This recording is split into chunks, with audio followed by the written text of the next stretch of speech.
and she hugged me like grandmas hug you. You know that you're loved when a grandma hugs you, and not those skinny grandmas at risk of being blown away, but those grandmas full of love and full of life. And she put her head on my shoulder and she started to cry. And I could feel her tears go through my shirt and onto my shoulder. Now, I'd never met this lady before. We were in Thailand and she was an Australian. Now, what I learnt was that this lady had lost her daughter in the Boxing Day tsunami. But we found her, but she was dead. Now, her daughter was on the holiday of a lifetime. You see, it was her honeymoon. So this lady that I was hugging, she lost her daughter, and she also lost a son-in-law. Well, we found him, but he was dead as well. And this couple had been together for a number of years before they got married. And 6 months prior to the wedding, they'd received some pretty special news. That was they're going to be parents. Well, of course, the baby died as well. So this lady that I was hugging, she lost her daughter, she lost her son-in-law, she lost her future grandchild, and she lost any hope of any future grandchildren because her daughter was an only child. Now, this hug that I was receiving from her, it should have been for her daughter, it should have been for her grandchildren, but it never would be. And this represented the beauty and the tragedy they faced each day working in Thailand. And this photo here also represents the beauty and the tragedy of Thailand. And down the bottom of the photo is a breaking wave. And I arrived on Phi Phi Island on a helicopter, and I stepped off and looked out at this vision, and I thought, this is just stunning. I have to take some photos because when I go back to work, people aren't going to believe where I've been sent to work. But I walked 180 degrees around the other side of the helicopter, and this was the destruction on Phi Phi Island. And this is so typical of those places that I've been to do the type of crisis work that I have. And I could replace this with photos from Paddy's Bar or the Sari Club after the bombings, because the level of destruction there was just the same. So working in these areas, we're presented with a lot of unique challenges. And to meet those unique challenges, you have to have unique solutions. So I left the police at the end of 2008, and the last 2 years before I left, I spent my time on secondment working with the National Institute of Forensic Science. And my brief was, for the initial 12 months, was to go there and write a thesis on counter-terrorism. And in particular, I was focusing on CBRN, which is chemical, biological, radiological and nuclear. And I was looking at what were the threats, what were the trends coming out of places like Iraq, and then what we should do as a forensic community to meet those threats and trends. So I wrote this thesis and then went across to France and did some work with Interpol in Lyon and shared my findings with the international forensic science community. And following that secondment, it was extended another 2 times, and I worked with the United Nations Office of Drug and Crime throughout Southeast Asia in a leadership and counter-terrorism capacity building role. But the whole time I was working in this space, there was this one recurring theme that kept coming up, and that was hope is not a plan. We just can't hope that something won't happen. But there's only so much contingency planning you can do when the challenges are so unique. And the challenges that we faced in Thailand were on the scale that had never been seen in this field before. There was somewhere between 250 and 300,000 people who lost their lives as a result of the tsunami. We went across to what's called disaster victim identification of the people who died. And in Thailand, there was 5,395 people that died. This was the world's biggest ever DVI that had been undertaken. Thousands bigger than 9/11, therefore thousands bigger than anything that had been seen before. And the very scale of it just presented a lot of unique challenges. And how do we meet those type of challenges? Well, it's about building teams. And in these environments, we have to build the teams very, very quickly, because we normally deploy internationally for about 4 or 5 weeks at a time.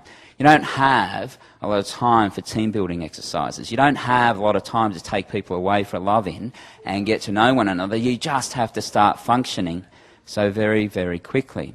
And one of the most important things about building teams, in my opinion, is around leadership. And some of the work I do right now, I work with the government of Saudi Arabia and also with the Sultan of Oman, and I'm doing work with them around building their capacity around leadership and disaster management capacity. And what happened in November of last year, there were some floods in Jeddah, in Saudi Arabia, and 77 people died as a result of the flooding. But the main problem was that there was no leadership. Because they've got teams, they've got all of the lead agencies who respond to these crises, but there was no overall leadership as to who was going to run these organisations. So in times of crisis, they spent the first week in this competition trying to sort out who had overall control. So you can have teams, but unless there's a strategic plan, unless there's a clear direction, unless there's leadership, those teams won't be as functional as they could be. And some of the things around leadership that's come up for me is I think there's two types of leadership that exist within our organisations. There's positional leadership and leadership without authority. So positional leadership is pretty clear. When we look at the organisations that you represent, look at the org chart and you can see who's at the top, and you cascade all the way down and you see where every person sits. But does that mean in times of crisis, in times of challenge, or in times of growth, that your leaders are only going to come from those top positions? Because in my experience, true leaders are identified by their actions and their reactions. It's what people do, not the positions that they hold, that really makes a difference. Now, when the Australians were invited across to Thailand, there was no conditions attached to our deployment. We didn't say we'll only come across if we can hold these certain positions. But after arriving in late December, the Australians held every key leadership position from December 2004 till April 2005. There was 36 countries that were represented, yet the Australians held every key leadership position. So what was it about what the Australians did that put us into those positions? And then what happened in April 2005 if we're doing such a good job? We'll do that second part first. You see, Alexander Downer was the Foreign Affairs Minister in January of 2005, and he spent a lot of time across in Thailand. He was very supportive of the work that we're doing. But come April 2005, we had a different minister who came across, and he didn't like the look of what was represented. And what he didn't like the look of is the Australians were so overrepresented in the management structure, yet so underrepresented in the number of people that we lost. Because as a country, we lost 25 people to the tsunami. Now, the Germans lost 500. The Swedes lost 500. The Thais lost 2,500. Yet the Australians were running this entire operation. So this minister asked us to step down. The interesting thing was, it wasn't pressure coming from any of these other 36 countries. It wasn't pressure coming from the Thais. It was the Australian government. But what did we do well that put us into those positions in the first place? Well, what the Australians did well is they were present where those challenges were being faced. Because as a leader, if you want to understand the challenges your team are facing on a daily basis, you need to be back there where they're facing those challenges. One, so you can understand what's going on, but more importantly, when you're back there and when they see you, they then believe that you understand the challenges they're facing on a daily basis. And this is what the Australians did so well in Thailand in those early days. They were present where the challenges were being faced. So you look at some failings of leaders in this current environment, and you look at the report that come out of the Royal Commission into the fires in Melbourne last year, and the criticism of those leaders. And what was it about their leadership? It wasn't about the decision to stay and go. The criticism was about their lack of presence. And I think when we look at leadership, there's what I like to call executive presence. There's leadership of brand, there's leadership of team, and there's leadership of self. And you look at some of the high-profile failings of leaders at the moment, and you question, where is their leadership of the brand? We look at Tony Hayward's leadership of BP in that crisis. To go sailing 9 weeks after the event, there was no executive presence, leadership of brand. And you look at some of the other failings that have occurred, and you can see this is what's going on. But this is what the Australians did so well in time. They were present where those challenges are being faced. Because if you're back there, your team sees you, they then believe that you understand the challenges they're facing. Now, one of the things that's really important to me working with organisations or taking teams into these situations is being very clear around why we do what we do. And I think this applies on an organisational level, on a team level, and on an individual level. And organisations are good at setting up a statement of values or a vision statement and say, this is what we're about.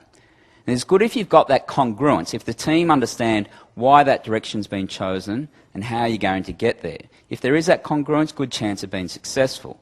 But as I say, I think this applies on an individual level as well.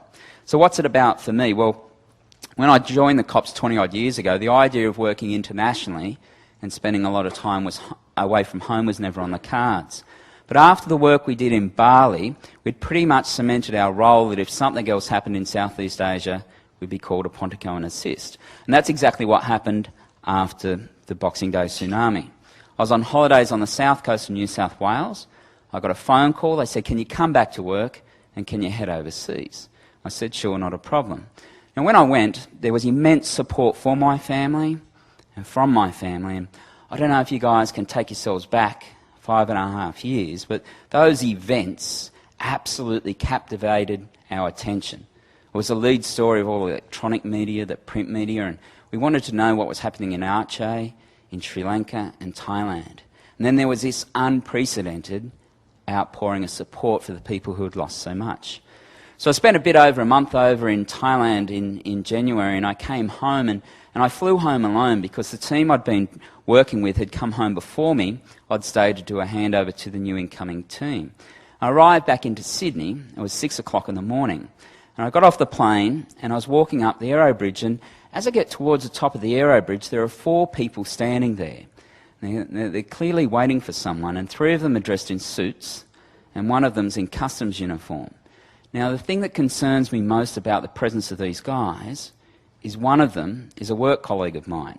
So I thought this could be good or it could be bad. And thankfully it was good. You see, what had happened was Ken Moroney, who was the Police Commissioner of New South Wales, had come to the airport to meet me and have a cup of tea.